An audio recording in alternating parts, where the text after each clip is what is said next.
Hello. It's a hot Saturday in July here in New York City. This is Toadstool Tarot, and my name's Robin, and I'm coming to you to introduce a topic with a new hashtag, I believe. I'm calling it hashtag What's in Your Medicine Bag? This came about because a lot of people have been sharing their altars. But if you saw my apartment, it is so cluttered and jam-packed. My altar is unphotographable and jammed with stuff. It's not a nice display. At some point I may be pulling individual items off the shelf to share, but until such a time as I have a major clear out or move to a new location, I will not be showing my altar.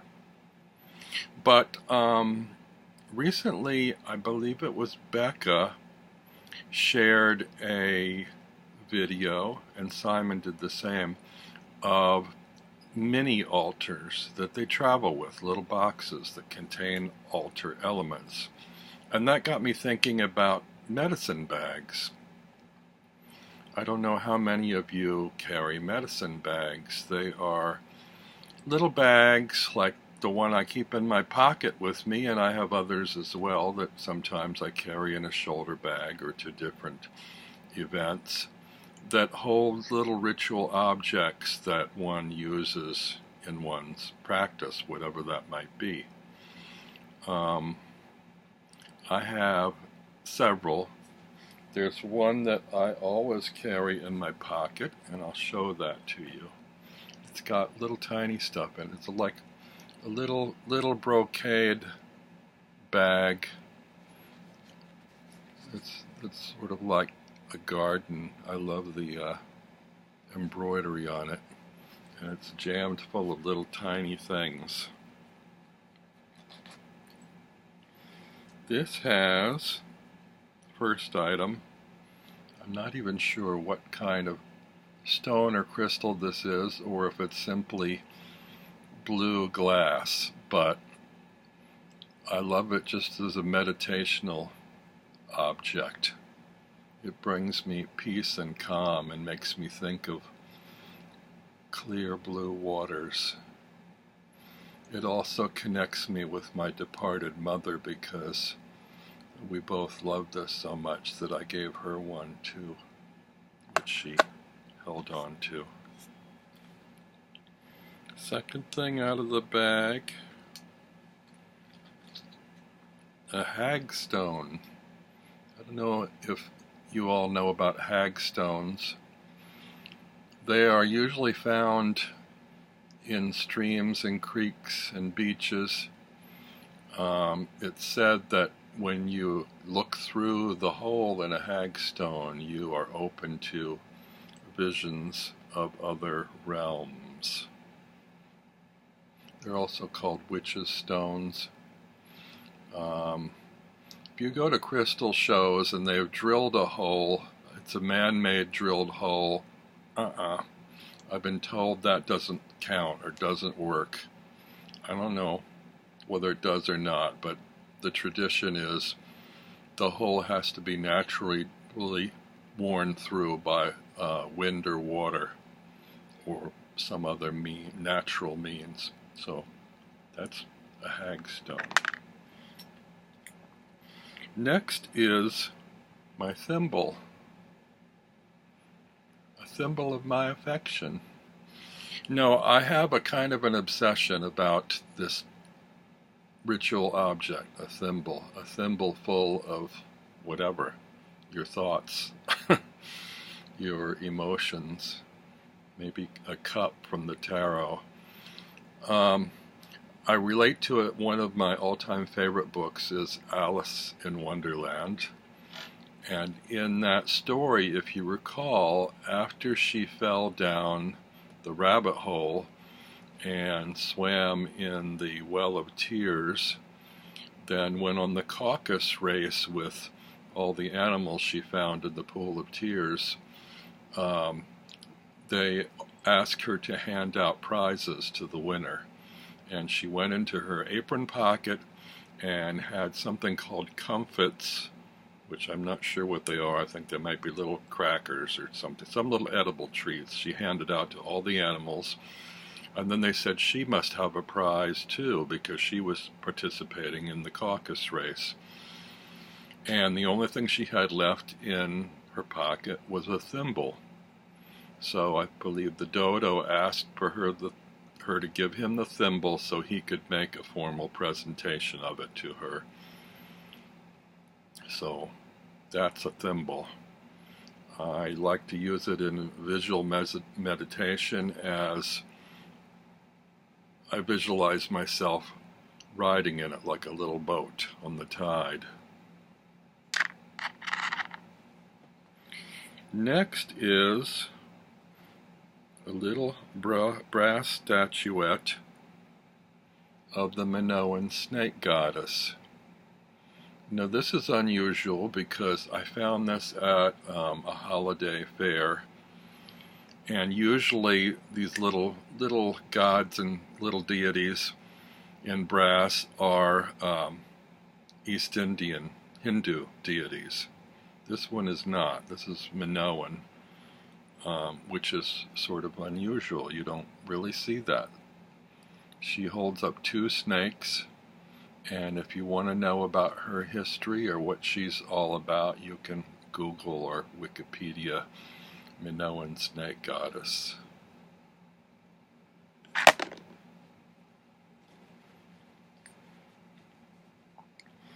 To go with the Minoan snake goddess, I have this little brass bead that I found in a bead shop that I love.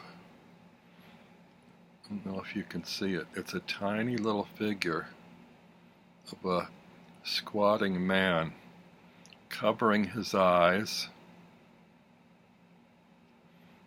in fear, or maybe he's having inner visions of something.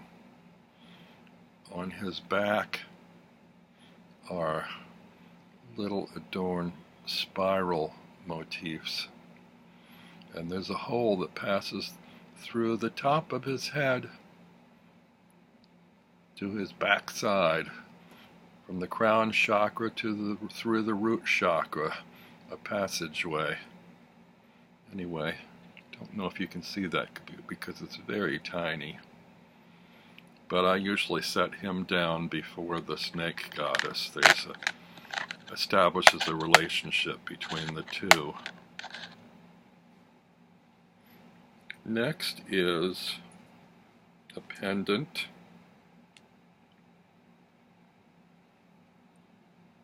It's an ankh, and I suppose most of you know about ankhs from Egypt, sometimes referred to as the key of life.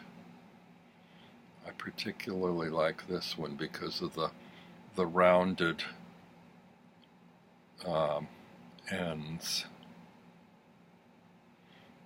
I don't know if it's pewter or stainless steel. Might be stainless steel.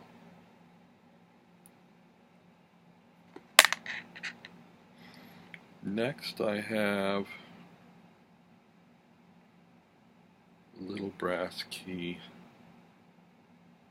pendant. My possibly all-time favorite book. See, this is in a knot now. Doesn't matter. My all-time favorite book, which I came upon accidentally and in a bookstore I was working in, and mentioned in another of my videos, is The Golden Key by George MacDonald. And so this little key is sort of a reminder about the key to life, the key to mysteries. The key to answer all questions. I probably shouldn't keep these pendants in my bag. They get all a tangle. But that's okay. There's only 2 of them in there. Next I have two little quartz crystals. This one's a clear quartz, this one's a smoky quartz, and I tend to use them. I've actually found I have intestinal stomach issues, and that by meditating and working them in a spiral energy like this near my stomach, it may just be mental focus, it may be what's it called when they give you a sugar pill instead of real medicine. It may be psychosomatic, but it seems to actually soothe me. I don't know if it's actually stirring up energy or not, but I love those. Some of my earliest crystals that I purchased. Lastly in this bag is my favorite clear quartz crystal. It's a tiny little kind of globule bubble of quartz. It's sort of an oval, but it has some kind of flat angles on it. And when I meditate, I visualize myself floating in space inside this, as if I'm in some little cosmic rowboat that's all enclosed in a bubble of white light of protection. That's my favorite crystal. So back in the bag they go, all the elements of my pocket medicine bag until I need them.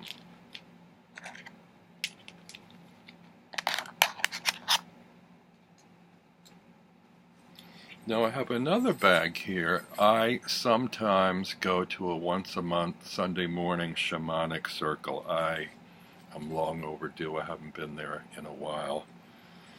And I also go to crochet and knitting, yarn crafting groups.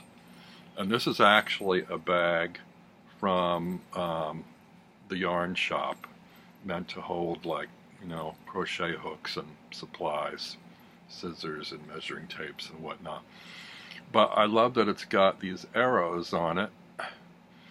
And the shamanic circle I go to, while I relate more to Celtic shamanism, is predominantly centered around Native American shamanism. So this seems sort of appropriate that all these colorful arrows are on the bag.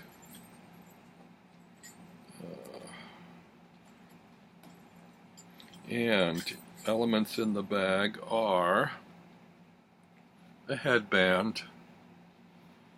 When we go to the circle, if you've done shamanic journeying before, we do this thing called journeying, which is basically almost like a meditation or a visualization. A frame drum is beat, and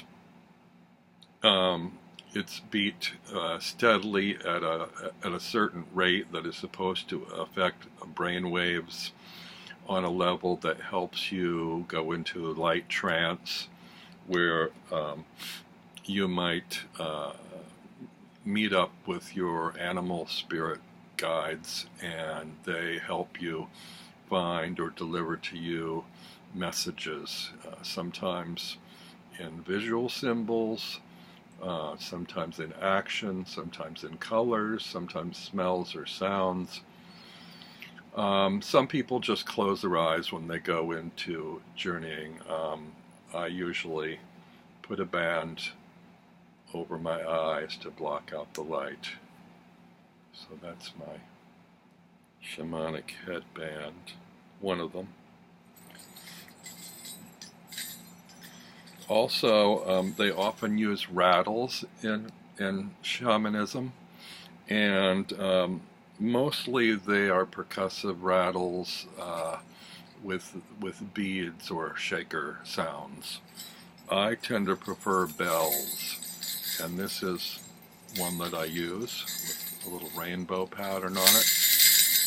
And this is somewhere like a cross between the use of rattles in Native American shamanism and Celtic shamanism, where they use, I think they call it the silver branch, which is a tree branch with 3 bells attached that has a certain representation.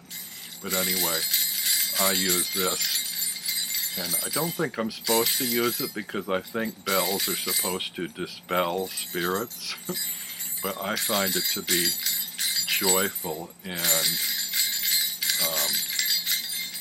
beneficial to surrounding me with the kind of energy that I want. I also have this string of beads that I made, of black and white wooden beads that I strung in combinations of 1s, 2s, and 3s.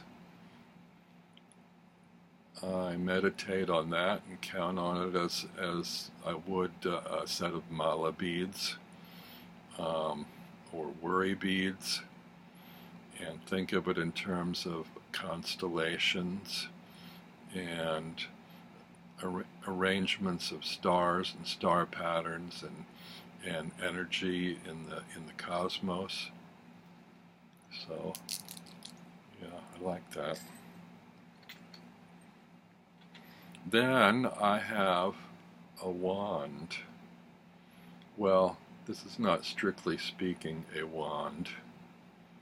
This actually is something I designated as a wand.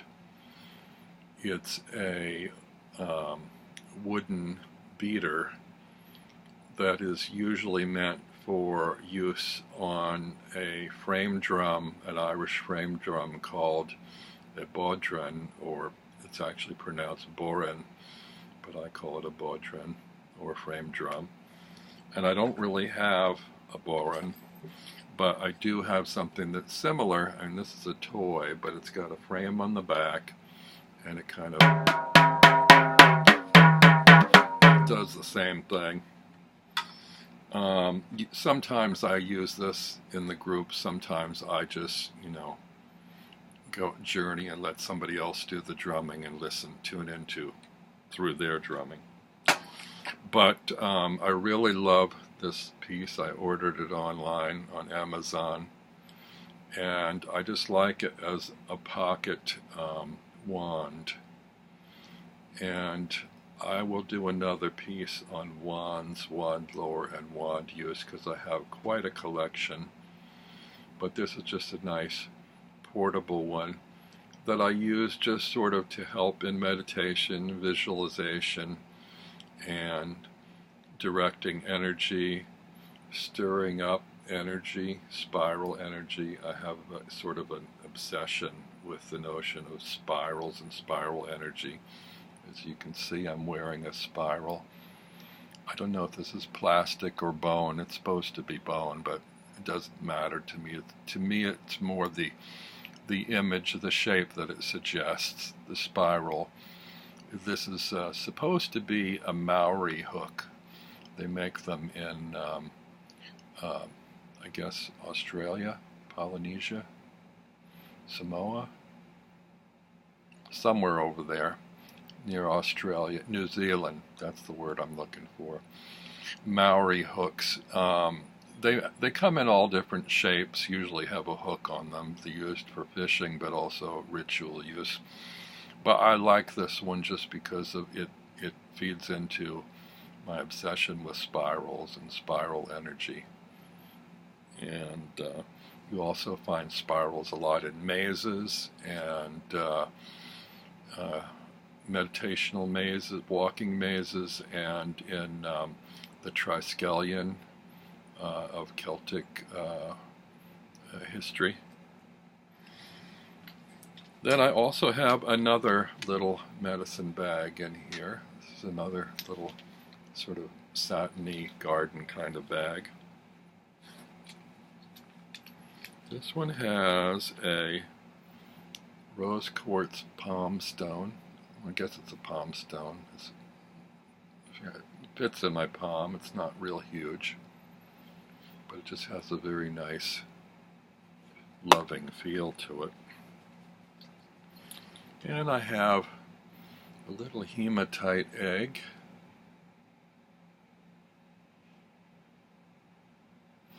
You can look up online what these are all about, what they're used for.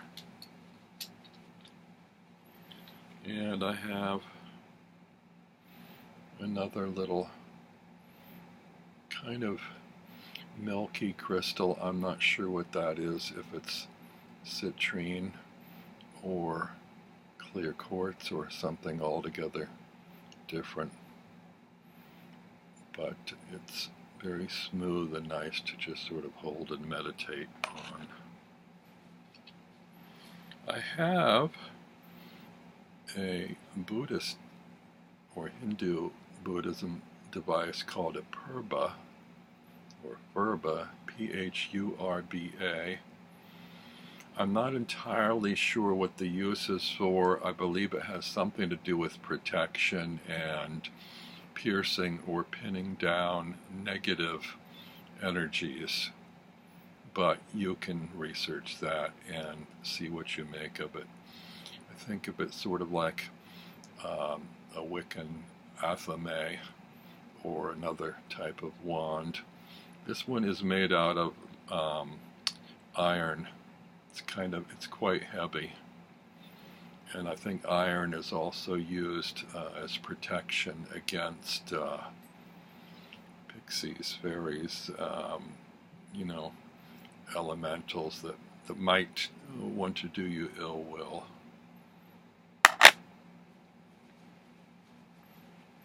Lastly, I have might be the first quartz crystal point that I ever bought. And I refer to this as the witch's finger. I also think of it as a wand. I have this notion that wands are basically a straight line from point A to point B that directs energy. A finger can be a wand in directing energy. I put a curse on you. I love you. Come to me. That is a wand. That is a wand. A lot of these, whether you believe in the energies or not, help as visual prompts or meditational prompts to focus on when you are thinking about things that come into your subconscious. Anyway, that's all that's in that little bag.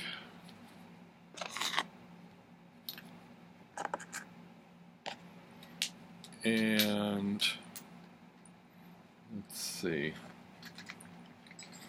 Lastly, there's currently nothing in these bags, but I just wanted to show you. These are very pretty medicine bags that sometimes I put rattles and things in when I go to my shamanic circle. Stones, crystals,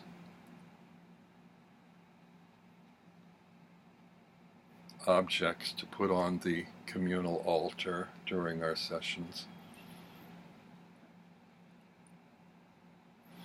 Anyway, that's probably enough for today, but I just wanted to share that with you and wonder what's in your medicine bag. I know you're supposed to keep these things private, but just between you and me and anybody else that happens to tune in to this channel, what's in your medicine bag? Share it. See you next time.